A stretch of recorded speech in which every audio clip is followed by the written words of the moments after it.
Hello बच्चों, target education centre में आपका स्वागत है। एमपी बोर्ड के माध्यम से जो अभी सेकेंड एग्ज़ाम हो रही है, जो 17 जून से स्टार्ट होने वाली है, तो उसमें जो बच्चे असफल हो गए उनके लिए विशेष क्लासेस चालू हो गई है। जो क्लास 10वीं की है, उस क्लास 10वीं का अपन मैथ चैप्टर पढ़ेंगे। जो महत्वपूर्ण क्वेश्चन है वही पढ़ेंगे, है ना। इसके लिए आप रिवाइज कर सकते हैं और देख सकते हैं। अब अगला अपन चैप्टर में पढ़ रहे हैं, उसका चैप्टर का नाम है अभाज्य गुणनखंड। मतलब जो अभाज्य एचसीएफ और एलसीएम वाले, है ना। एलसीएम पढ़ेंगे आप और एचसीएफ। उसको अभाज्य, जो अभाज्य संख्या होती है ना, उनके गुणनखंड पढ़ रहे हैं। पहला क्वेश्चन जो है 140 का, पहला क्वेश्चन 140 का 140 का अपन को उसमें अभाज्य निकालना है ना। 140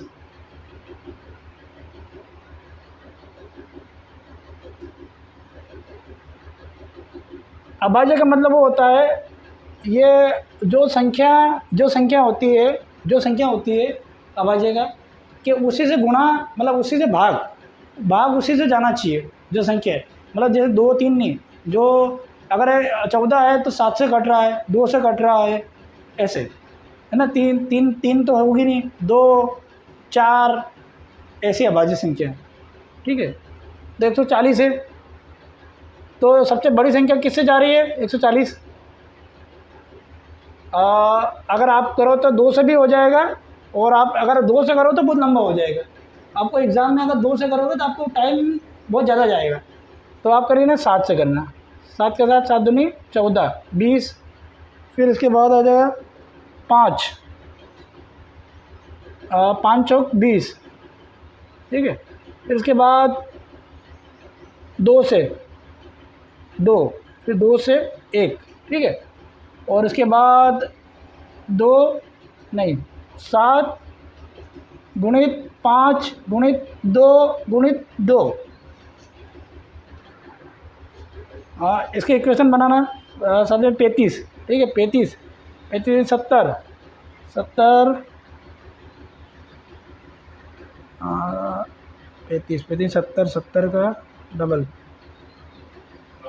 140।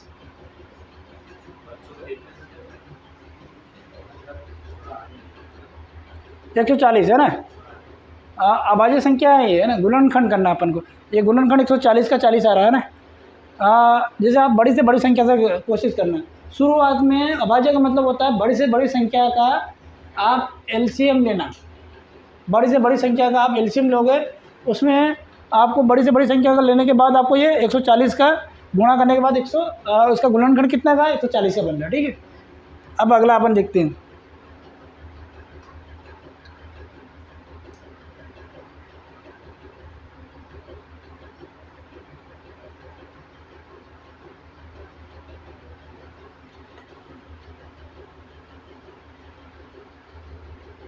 दो गुण 140 का इसका गुणनखंड निकालना अपन को, ठीक है। तो अपन गुणनखंड में ये निकालेंगे, जैसे कॉमन संख्या होती है उनको गुणनखंड में गिनती नहीं करते, ठीक है। जो कॉमन संख्या में गुणनखंड में गिनती नहीं करते एचसीएफ में, तो उसका अगर 140 का कितने भाग बन रहे हैं, तो 7 गुणित 5 गुणित 2 कॉमन संख्या है, तो उसका एक ही माना जाएगा। अगर 2 2 2 3 4 बार होगा तो भी उसका एक ही माना जाएगा, क्योंकि इन्हें कॉमन संख्या होती है। उसका सिर्फ एक ही संख्या लिया जाएगी, ठीक है। और अगला वाला पढ़ते हैं। अगला वाला है, अगला वाला 156, सेकेंड नंबर का 156।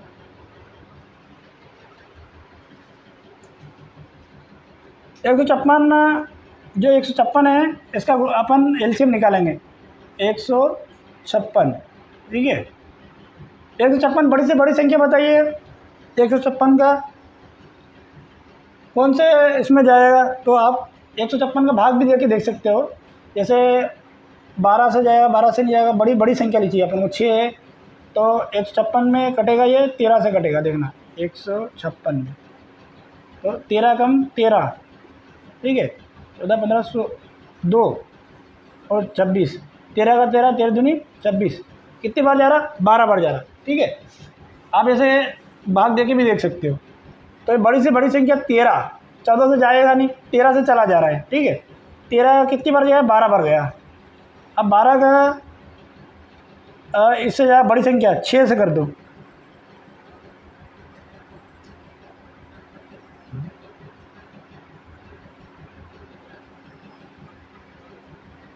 या 3 से कर दो, 3 से भी चला जाएगा, 6 से भी चला जाएगा। तो आप 3 से भी कर सकते हो, 3 से कर दिए, 3 चौक 12, फिर 2 से 2 दूनी 4, फिर 2 से 2 1। इसका गुणनखंड कितना बन रहा है,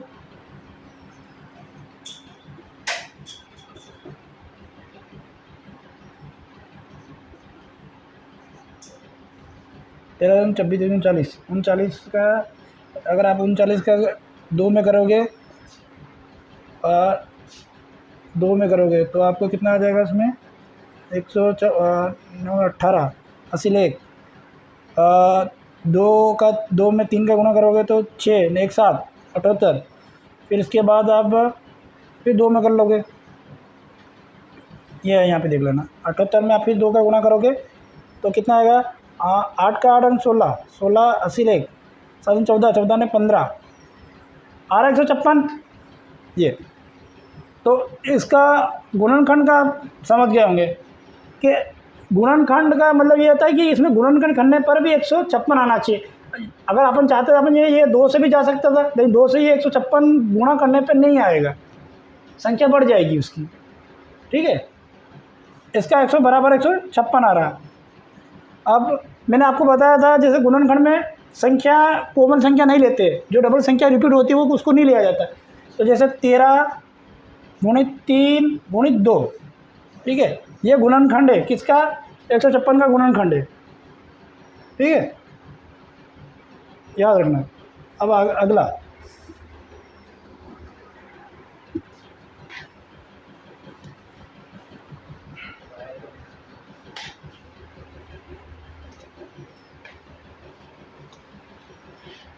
अगला चैप्टर पढ़ेंगे बच्चों। अब बड़ी संख्या आ रही है, बड़ी संख्या आ रही है, अब बड़ी संख्या पे ध्यान देना। तीसरी संख्या है, वो तो छोटे छोटे थे, अब ये बड़ी संख्या है। बड़ी संख्या में आपको भाग दे के देखना पड़ेगा। 38 25 और ये चौथी वाली है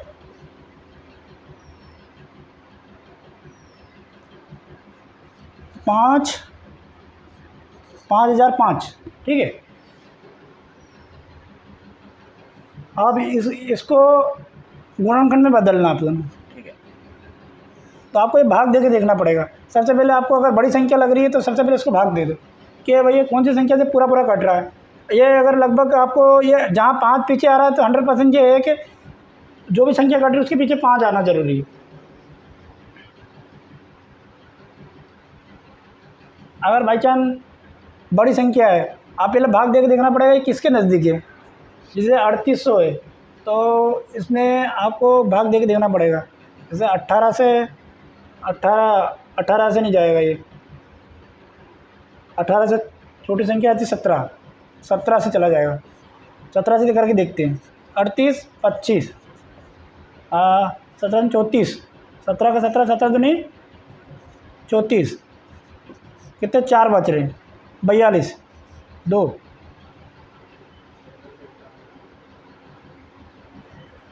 फिर 17 34 17 51, 17 51, फिर 17 दूनी फिर अभी 34 आ जाएगा।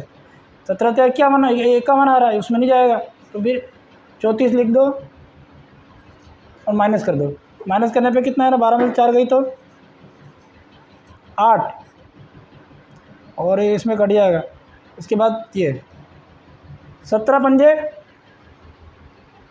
85, ठीक है। आप ऐसे भाग दे के दे सकते हो। भाग देने पे आपके ये 225 आ गया। तो ये बड़ी से बड़ी संख्या है। 38 25 का 17 से जाएगा पूरा पूरा, ठीक है।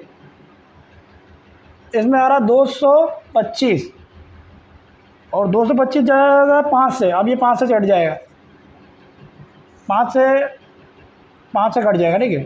5 चौक 20, 2 80 की बची 55 25 45, फिर ये 5 से घटा चला जाएगा। नहीं, ये अपन को संख्या गुणनखंड में बनानी है, तो आप इसको 5 से छोटी संख्या उसमें चला जाएगा। 5 से छोटी संख्या है 4, 4 से जाएगा नहीं, 5 है। 3 से देखो, 3, 3 एकम 3, 3 में 15, ठीक है, ये मिटा दो।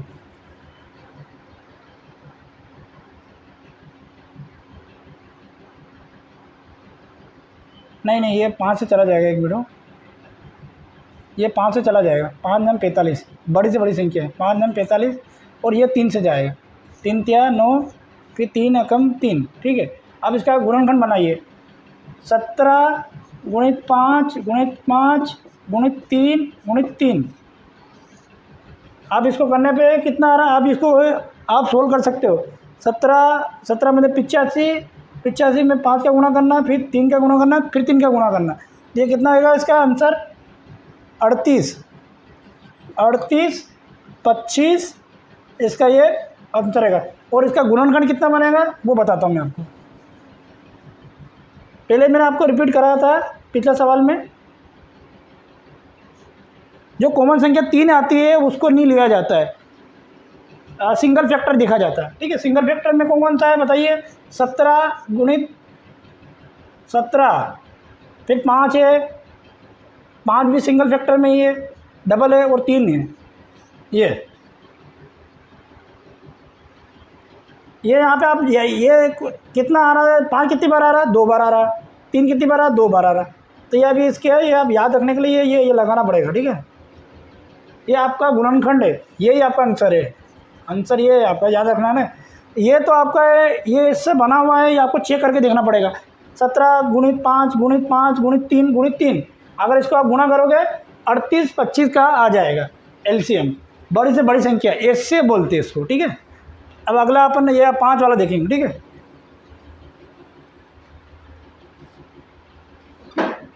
5005।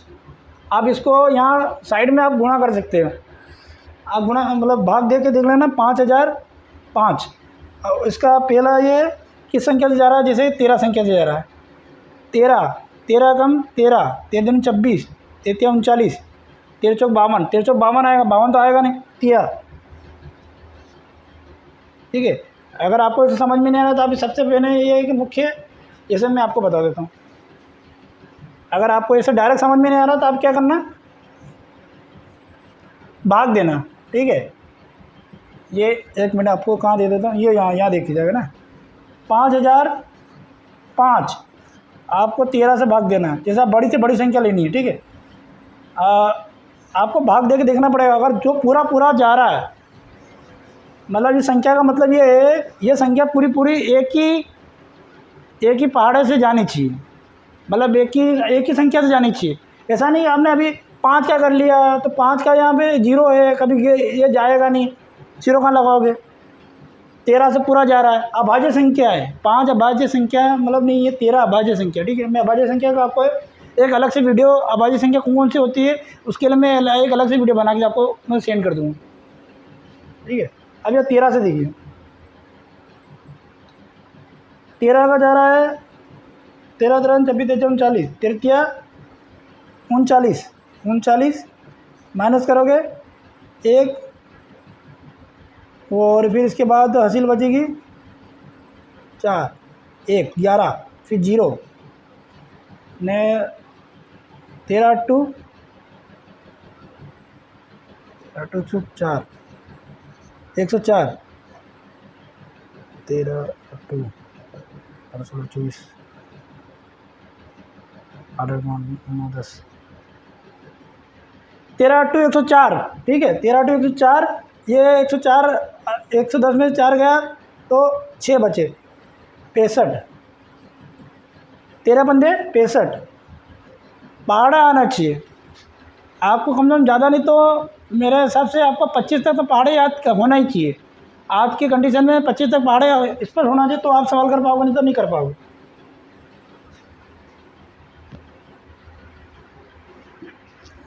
इसको देखते हैं ना गुणनखंड में।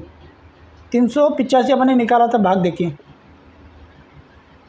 अब ये 385 किससे जा रहा है? पूरा पहाड़ा जाना चाहिए। अब अधूरा आदमी ऐसे से 5 से कर दिया, मैं पूरा पूरा पढ़ा जा रहा है, फिर आगे जा रहे हैं। अपन गुणनखंड बनाना है। 11 से 11, 11 कम 11, 11 दिन 22, 11 क्या 33, 33 में 6 7 8 3 55, 35, फिर 7 हो जाएगा 35, 7 मैंने 35, फिर 5 से, ठीक है। अब इसका गुणनखंड तो पता है, बता दिया मैंने। 13 गुणित 11 गुणित 7 गुणित 5। अब इसको करोगे ना तो 5000 आ जाएगा, 5005, ठीक है।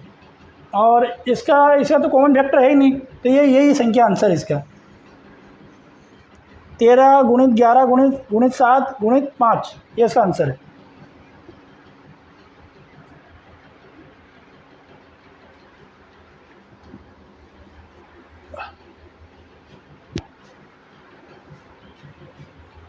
अगला पढ़े।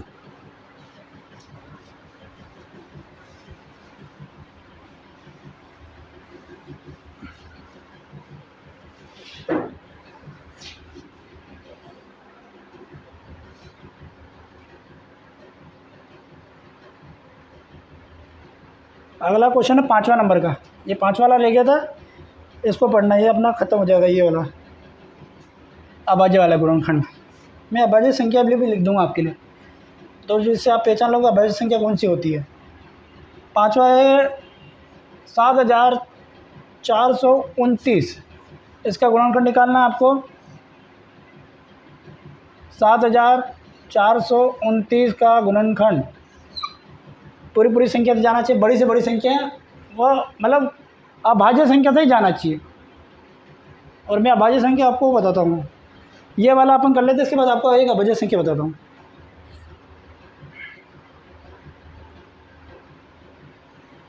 ये जाएगा 23 से, 23 अभाज्य संख्या है, मतलब कुल मिलाकर अभाज्य संख्या है। ये गुणनखंड सिर्फ अभाज्य संख्या से जाएगा, भाज्य संख्या जो भाग जाता है उससे नहीं जाएगा। जो अभाज्य संख्या वो होती है जिससे किसी से भाग नहीं जाता है, वो अभाज्य संख्या होती है।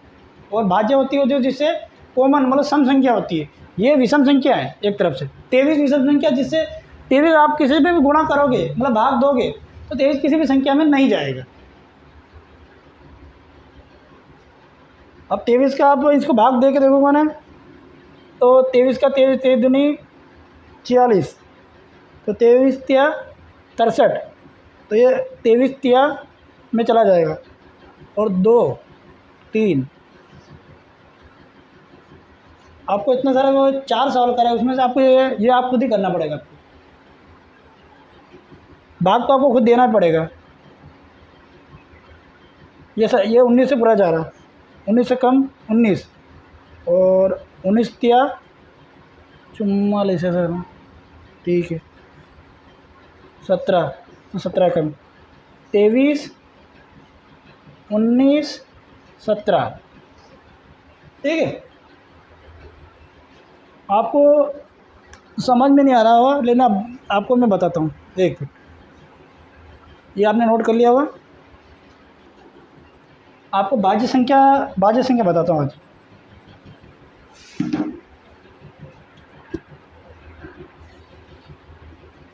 भाज्य संख्या वो होती है, सबसे छोटी संख्या होती है भाज्य की 2, ठीक है। उसके बाद आती है 3 आती है, 3 के बाद होती है 5 आती है, 7 आती है, 9, ये भाज्य संख्या। इसके बाद आती है अपने 13, ठीक है।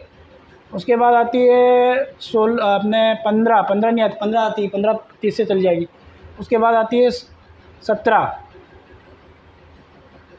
17 के बाद आएगी 19, ठीक है। फिर उसके बाद आएगी 23, फिर उसके बाद 25 भी, 24 भी जाता है, 25 भी जाता है, 26 भी चला जाता है, 27 नहीं जाता है।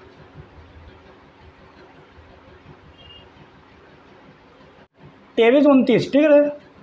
अगला है आप ऐसे याद रखना, सीरियल वाइज है ना। इसके बाद आप 31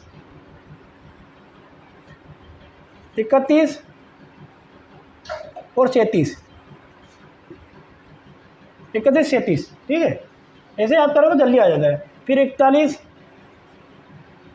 43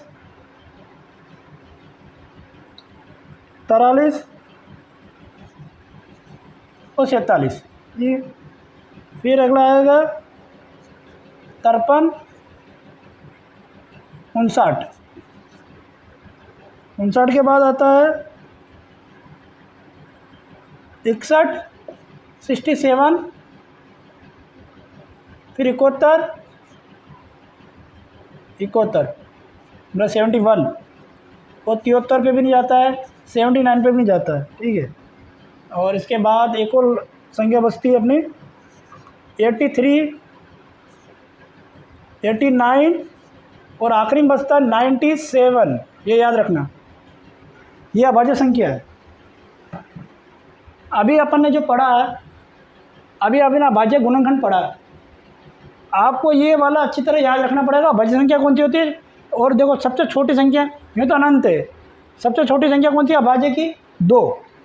जो 2 ऐसा संख्या है जो किसी से भी मतलब कट जाता है, मतलब किसी से पहाड़ से जाएगा, 2 से जाएगा।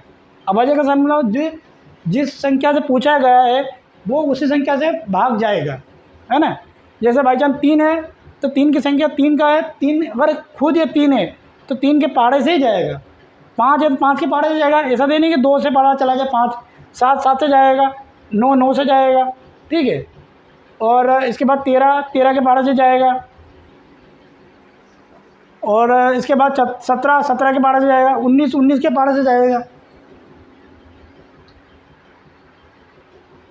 एक छोटी सी मिस्टेक हो गई थी मेरे को, ये वाली क्या 9 से 3 से भी चला जाएगा, और ने क्या बोला 9 से भी चला जाएगा, ये माइनर मिस्टेक है ना, ये वाली गलती हो गई थी, बाकी ये सही है।